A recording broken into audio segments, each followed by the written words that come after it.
Good morning and welcome into this week's edition of Hook'em Hoops, brought to you by Field of 68 and BetMGM. I'm Jason Kinander. He's Tommy Yarrish. No Zach Davis this time. He'll join us for the next one. Tommy, we got to lead with this game, even though it happened a week ago. Texas got murdered at the Moody Center by Virginia. A week later, it still stings, and I'm still thinking about it. Yeah, what happened to the Moody Center home court advantage that I loved so much when it first opened? I mean, what are we doing? No, look, that was an ugly game. You can't shoot 21% from three and win a lot of games. You can't shoot 41% from the field and win a lot of games. So, look, this team, we figured they would be better defensively. They've been inconsistent with that. Offensively, I think they've got more structure, but I don't think they're playing as soundly in the structure yet. And I think you're seeing a team that is going through some growing pains. Look, this team is make or break around Titus. I think if he has a big game, I think Texas has a big game. If he doesn't have a big game, I think Texas really struggles. And he did not have a big game. 7 points, only 4 rebounds. I mean, Dalen Swain had 10 rebounds. How does Dalen Swain out rebound Titus? And there's a 8-inch difference in height there. Yeah. Uh, so yeah, it's frustrating. Just like Arizona State was frustrating, but they got a real opportunity against UConn to show that hey, they can get up for one and yeah, but very disappointed in that Virginia result. Yeah, the Virginia game was terrible. That is hopefully as bad as it's going to get this year, and honestly, as bad as it's going to get hopefully in the Sean Miller era. Because not only did they lose to a team that they're better than on paper, a game that they needed to win given the week non-conference schedule, the way that things went down in Maui, they lost to a bunch of players who they recruited in the transfer portal and couldn't get. Jakari White was one of their top targets last spring, and then Jakari White walks into the Moody Center and was an absolute bucket. I mean, this Texas team, man, I mean, they have a way of getting bit by players who they recruited really hard. And that was, I think, what annoyed me the most was Jakari White just couldn't miss. And Ryan Odom outcoached Sean Miller by miles upon miles. And now Texas is in this spot we kind of figured they'd be in, unfortunately, where they need to win tonight in Stores. Well, it's in Hartford, but road game against UConn. Oh boy, this is going to be ugly. I mean, they're 13-point underdogs. Yeah, exactly. If they're going to win this game, like literally how's it going to happen?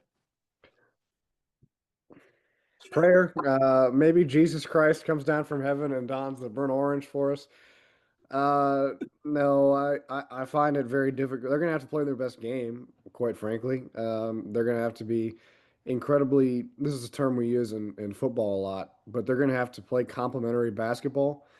And, their defense needs to help their offense. They need to score in transition. They need to move the ball quickly. And they need to be the more physical team. Dan Hurley is obviously, a psychopath, and his players buy into that and really buy into what he does, and that's why they're so good. That's why they've won championships, and they've got so many experienced players on that team that it's hard to look past it. And Texas is, meanwhile, a kind of a melting pot in terms of experienced new guys and guys from a different program. So there's a chance for them to establish themselves.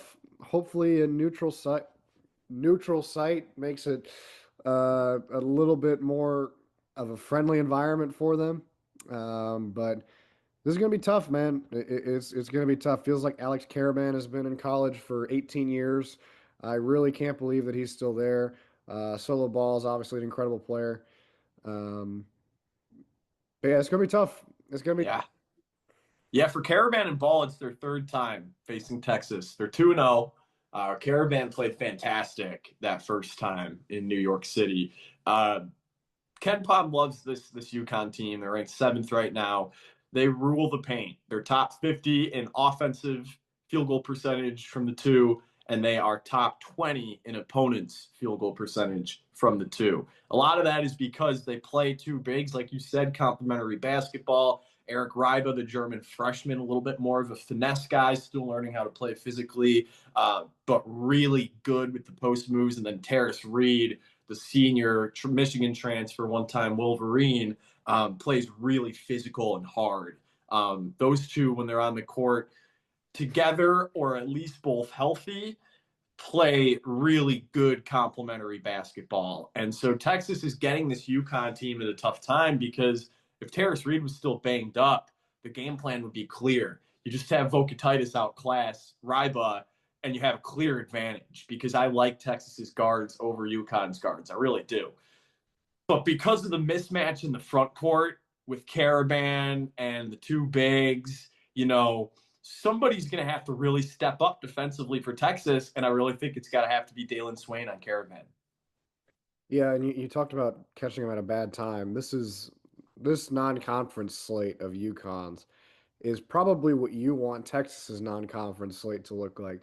They beat BYU, they beat Illinois, they beat Kansas, they beat Florida in the Jimmy V Classic. The only loss they've got is to Arizona, and it was by 4. I mean, they've played several quality opponents already, and the quality opponents that Texas has faced, they haven't really played well against. So it doesn't give you much confidence going in. And again, just talk about the offensive identity of this team.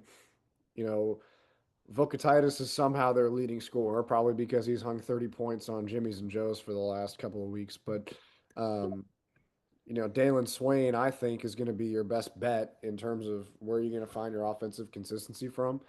And and again, it all goes back to Tremont Mark too, right? Because if he's going, then you say, okay, you got a chance in this game. But I feel like as I'm listening to myself say this over and over again, Texas has one too many guys where you're like, man, if he's going, they're going. But if you've got one of those guys that's going and 4 guys that aren't, well, then you're in a tough spot. So I think across the board, you really just need to see consistency. And that's something that we haven't really seen from this Texas team. You don't know what version of them you're going to get on a night-to-night basis. If they come out tomorrow against UConn and they play like they did in the opener against Duke, and they hang around and they hold firm, I wouldn't be They could win. surprised. Yeah, they could win. I wouldn't be surprised. If they lose by 40 tomorrow, I also wouldn't be surprised. Not at all. I So wouldn't be surprised either. it's just we have yet to get to a point, and maybe it'll come in SEC play when they go on a game by game. In terms of difficulty, it's more or less the same. Maybe then we can figure out, what kind of version of this team we're going to get on a nightly night basis. But they're a ways away from that, and they've got a chance to prove themselves a little bit more tomorrow or tonight, excuse me. But um, yeah, it's hard to fathom that they can win this game.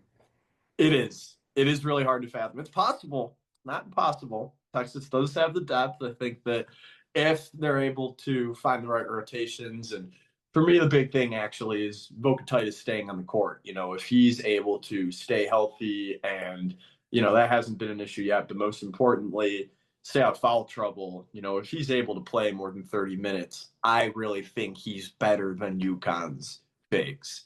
But he's one player. UConn has 3 talented players in the front court. And I think that's going to be the difference, which will take us right into our prediction segment. Like I said, Texas, 13.5-point underdogs. Some models have them down to 11, maybe 10. I think that's the range this game's going to be played in. What's the score prediction that you have? I highly doubt either of us are going to have Texas winning tonight. Yeah, I do not have Texas winning this game.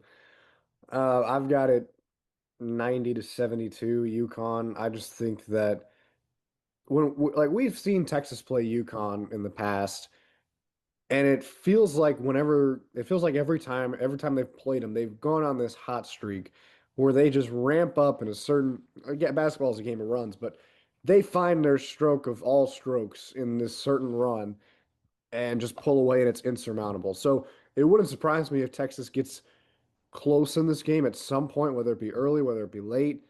But I see UConn doing what UConn does, closing the game out strong, or finding a window where they can extend their lead and holding on to it the rest of the way.